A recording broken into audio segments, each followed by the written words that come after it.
नमस्कार मित्रांनो, अजित खेतले. आपण एंटरप्रेन्योरशिपवरती बरेचसे व्हिडिओ शेअर करत आलेलो आहोत. जसं आता अमेरिकेचं टॅक्सेशन त्यांनी 40%, 35% टॅक्सेशन लादलेलं आहे. बऱ्याचशा देशांवरती त्यांनी लादलेलं आहे. आपल्या इंडियाचं अजून काही क्लिअर झालेलं नाही. एक स्मॉल टॅक्सेशन असं एक सुरू आहे, काय करायचं फॉर सर्टन पिरियड, पण ते डिस्कशन सुरू आहे.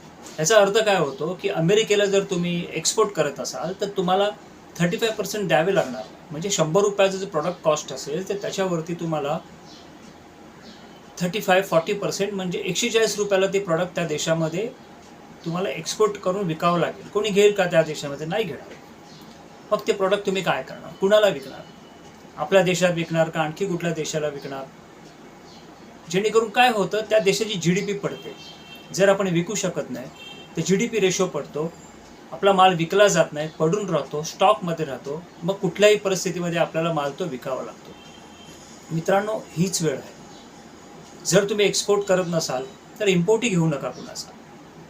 आपल्या भारतामध्ये आता बरंच बॅटरीज, इलेक्ट्रिक बॅटरीजचे सेटअप यायला लागले. सेमीकंडक्टर इलेक्ट्रॉनिक एक आयटम असतो, मॅग्नेट्स, रेअर मॅग्नेट्स, हा एक प्रकार आपल्या देशामध्ये आता मोठ्या प्रमाणात सुरू झालेला आहे. जसे चायनाने रेअर मॅग्नेट्स बॅन केले, आपल्या देशाला सप्लाय त्यांनी बॅन केला. हे सगळं आपल्या देशामध्ये आता घडतं आहे, मॅन्युफॅक्चरिंग घडतं आहे. याच्यामध्ये मित्रांनो उडी घ्या.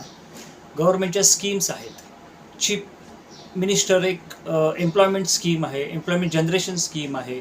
त्याच्यानंतर प्रधानमंत्री मुद्रा योजना ही लोनची स्कीम आहे.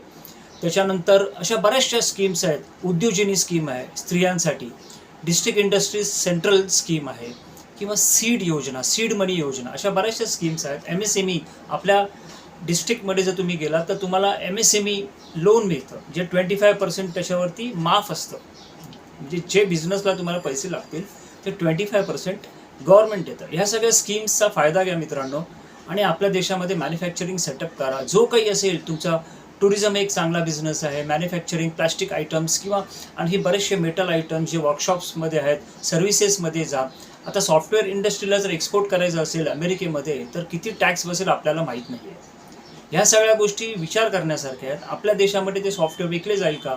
आपली सॉफ्टवेअर इंडस्ट्री इंडियातली खूप एक्सपोर्ट करते, त्याच्यामुळे आपला GDP खूप त्या इंडस्ट्रीमुळे वाढतो. तर मित्रांनो, या सगळ्या गोष्टींचा विचार करा आणि पावलं टाका, आणि आपल्या देशामध्ये मॅन्युफॅक्चरिंग हब, जसं चायनामध्ये गावागावांमध्ये मॅन्युफॅक्चरिंग आहे, तसं आपल्या इथे पण सुरू करा. योजनेचा लाभ घ्या मित्रांनो.